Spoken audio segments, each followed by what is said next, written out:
Hey guys, Matt Allen here. Welcome back to Tactical Bassin. Today we are talking springtime jig fishing. From little finesse jigs up to big flippin' jigs and everything in between.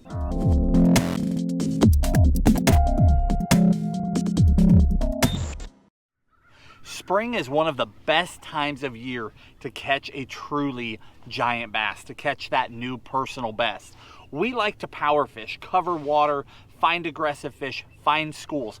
But once you've located them, you can slow down and pick up a jig, and it is remarkable the size of fish that will come out of the woodwork to eat that thing. Bass just love to eat a jig. They target crawdads in the springtime aggressively before the spawn. In that true pre-spawn, they are targeting crawdads, and a jig does a dynamite job of imitating that. It'll get a lot of bites, and it will get giant bites. It's one of those unique baits that will truly do it all. So today we're going to cover some options for muddy water, some options for clear water, and a couple really unique baits specific for spring. But first, I know that some of you don't want it to be that complicated. You just want some simple answers. What should I throw? I'm gonna go out there and try to have some confidence in a jig. What do I do? So to make this as simple as possible, if I could only have one jig, that's it. No question, I could look at every jig on the market and pick up one. That's the one I'm going to the lake with every time. It'd be this jig right here. 1/2 ounce pitching jig. This is a Dirty Jigs pitching jig. 1/2 ounce, the color is called Go-To. It's that specific, I have one color. That jig paired with this trailer. Reaction Innovation, Sweet Beaver, Green Pumpkin, Red Flake. Take the first 3 or 4 ribs off the top of that bait, shortens it up a little bit, spread the claws, you'll have to rip them, and then thread that onto the jig.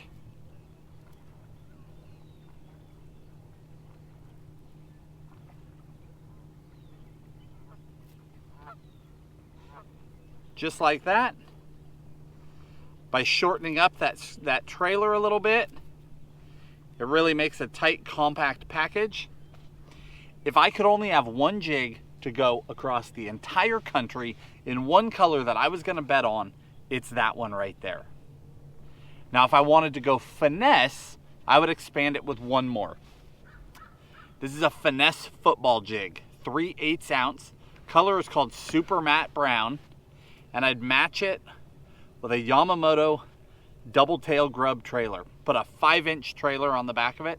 5-inch double tail grub, 3/8 ounce Finesse Football Jig. And if I wanted to go finesse to lean towards clear water, that would be it.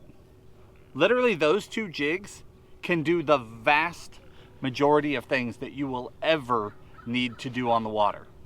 Now, with that said, we can get a lot more complicated. There are some ways that we can really refine this and adapt it to some changing conditions. So now let's dive in deep. Let's talk muddy water first, then clear water, and then I'm going to give you some very specific things for the spring. So for muddy water, springtime, we often get those big flows. Big rain leads to a ton of runoff. Huge flows come into the lake, that water starts rising, it gets muddy. When that happens, the bass goes straight to the shore.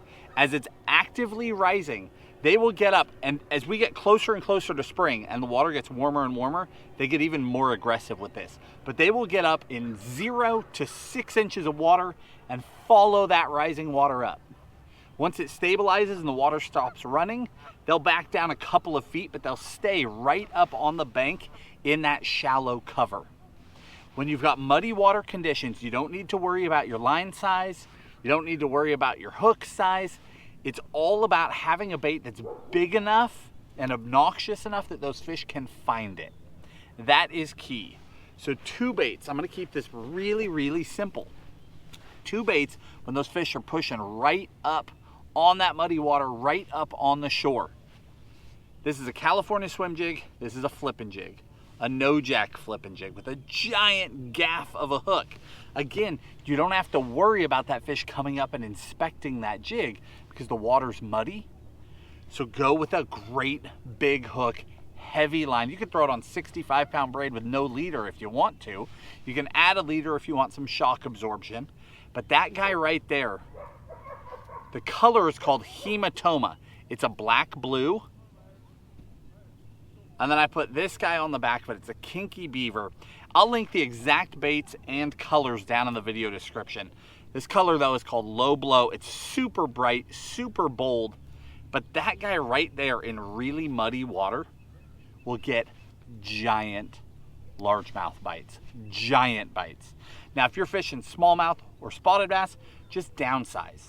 But again, colors, that black is a large profile. It stands out. They can find that profile in the water. And that neon blue, that really bright blue, almost June bug trailer, again, stands out bright in that muddy water, and the fish key in on it, and they will ambush that thing. On the other side, a swim jig, and this is the only swim jig I'm going to talk about in the spring. This guy right here, California swim jig. It's a River to Sea D-Walker 120 on the back of it. It's got a really aggressive, really hard thump, ton of vibration, so it'll help them find it. You get almost as much vibration as you would out of throwing an actual spinnerbait. I mean, it really pumps hard on the rod, and those fish will come out and eat that thing.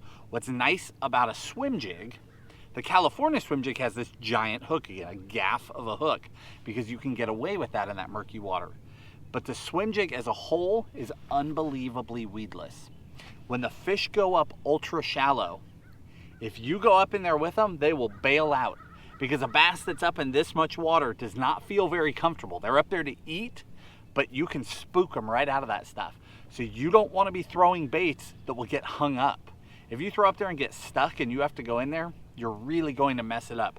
So a swim jig is a bait that you can confidently throw into the thickest of cover and swim it right back out of there. So those two together, 1-2 punch, are awesome in muddy water. Now clear water, basically it's 2 jigs, but I'm actually going to give you 4. The first one is that Finesse Football that we already talked about. Super Matte Brown, if I just had to pick a color, that's my confidence color. Super Matte Brown is incredible, but there are some other great ones. Go-To, of course. Green Pumpkin Craw, Brown Craw. There's a bunch of them.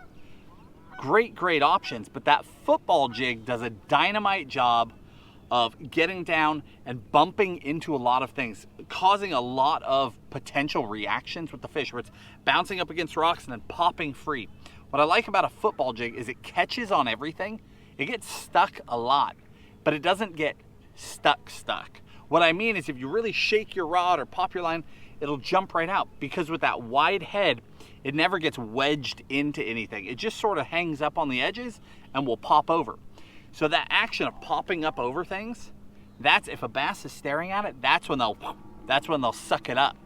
So it's really good at drawing a strike and never getting stuck so bad that you have to break it off.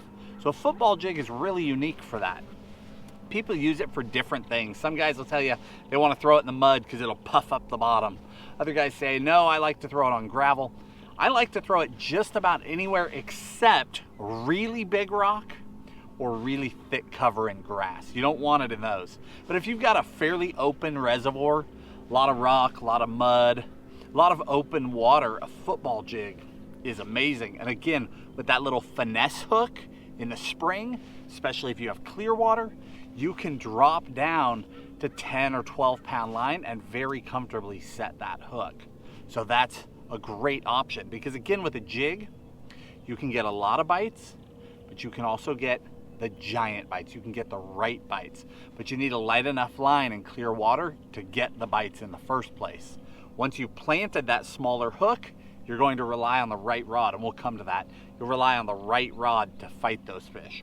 So Finesse Football. The other one is a true finesse jig with a finesse cut. Gets that wide, poofed out shape on the front of it. And then again, a finesse hook.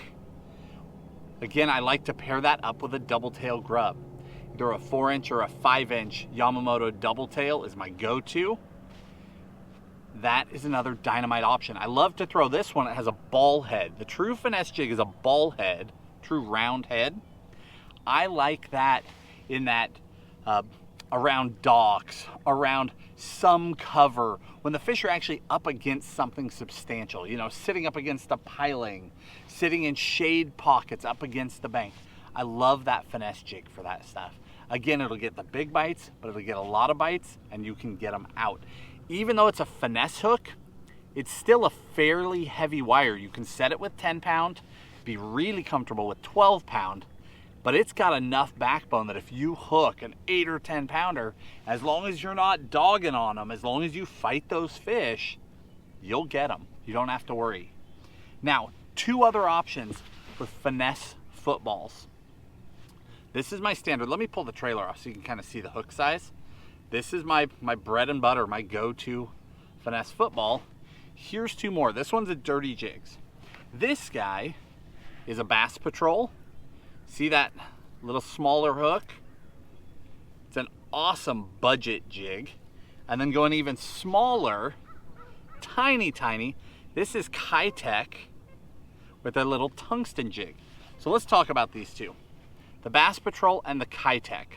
Look how small that little Kitech is. 3/8 ounce, if I had to pick one size, that's a dynamite option with these smaller hooks. If you go to too heavy of a head, you can't put enough pressure on them to keep that fish pinned, and you start bending out that hook because you're tempted to pull too hard. If you don't pull that hard, they can come up and shake it and throw it. So 3/8 ounce with those really small hooks seems to be the sweet spot. You can even go lighter, but that's about as heavy as I like to go. So the Kitech is a micro little jig, a tiny, I mean, you could set this thing all day long with a spinning rod. You could comfortably throw it on 6 and 8 pound, up to 10 pound, ultra clear water, spotted bass, smallmouth, even largemouth. They're going to munch that thing. It's a small little profile. I pair it up with the Z-Man, the TRD Bugs, and same thing as an actual beaver. I cut the last little bit off to make it a more compact profile, but look how good that thing looks on there. That is such an awesome clear water jig. And again, you could throw it on light enough line that you can get bit in almost any circumstance. And then back to that Bass Patrol, slightly larger skirt, slightly larger hook. Again, you could throw it with the Bugs or a double tail grub. The Bass Patrol comes in some really good colors: brown orange, brown purple, brown watermelon red. What I like about these jigs flat out is the price.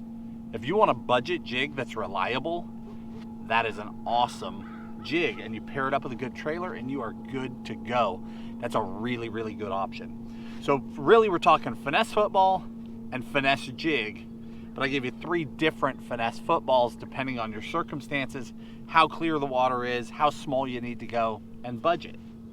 Now, let's talk about that trick that I was talking. We actually talked briefly about this last summer. This guy right here,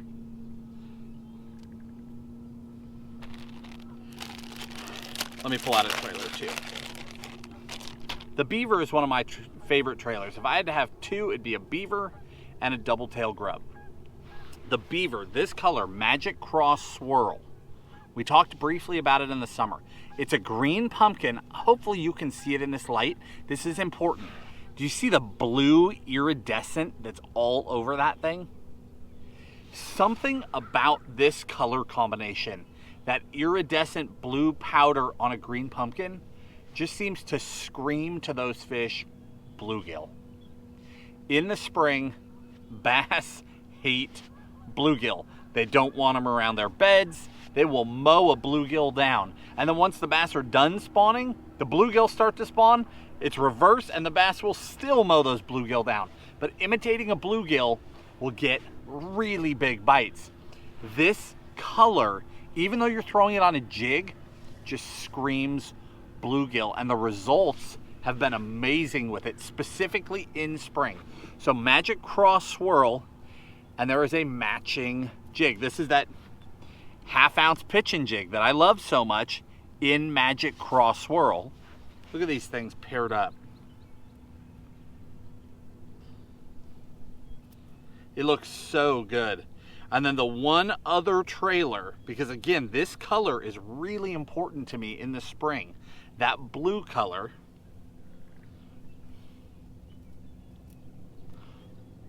It's a natural green pumpkin jig. Oop. Natural green pumpkin jig, but it's just got that blue. And I don't know if it's coming through for you guys or not, but it's a major deal. So that is the beaver in a double tail grub. Normally I throw that Yamamoto double tail. That's the main one I throw. This is a big bite baits. They call the color tilapia, but it's green pumpkin.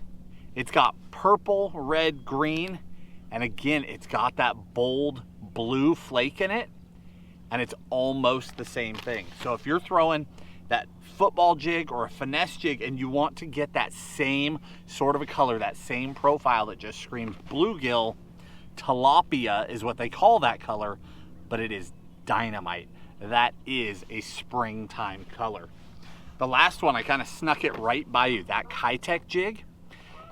Now the trailer, the bugs, that's, what is that? I have it laying here. That's sprayed grass is what that trailer is. But look at the actual jig. It's green pumpkin, blue flake, and it is almost the exact same thing in a little micro package. This spring, if you want to try something different, you want to go out there with confidence and try and get a really big bite, go out there, throw a jig, focus on these baits, whether you got muddy water or clear water, but don't be afraid to pick up those blue tones, and I think you'll be surprised what you catch. Now, as far as jig rods go, we'll keep this quick and simple. I like a longer, more parabolic jig rod. Texas rigs, other things, I like that stiffer rod where you can really hit those fish. But when it comes to a jig, I like a rod that's really stiff, a lot of backbone in the midsection, but then that softer tip. The reason why is when you hit them hard on a football or on any other jig and you really load up on them, if that rod is too stiff, when those fish come up and jump, and the bigger the fish, the bigger the problem. If you're catching little fish, not as big of a deal. When you hook the fish of a lifetime, it's when it's going to matter. When those fish come up to jump and to thrash, if that rod is too stiff, when they make that head shake, the rod is all loaded up, it will unload and load, unload and load during that head shake. If it unloads during that shake, they can spit that jig like it's nothing, and it's heartbreak. So a rod that's a little softer in the tip section can make all the difference in the world, because it won't fully unload. It'll go from loaded really deep to partial load, really deep, partial load, but it will keep pressure on them, and it'll hold that heavy jig in their mouth despite the jumping and thrashing.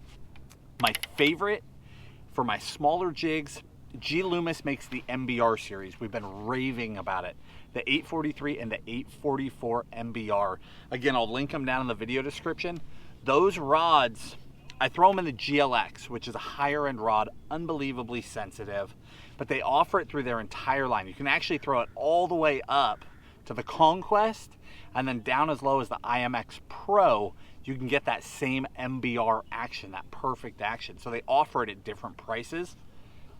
It does such a good job of loading up on those fish. I had a blast with it this whole past year.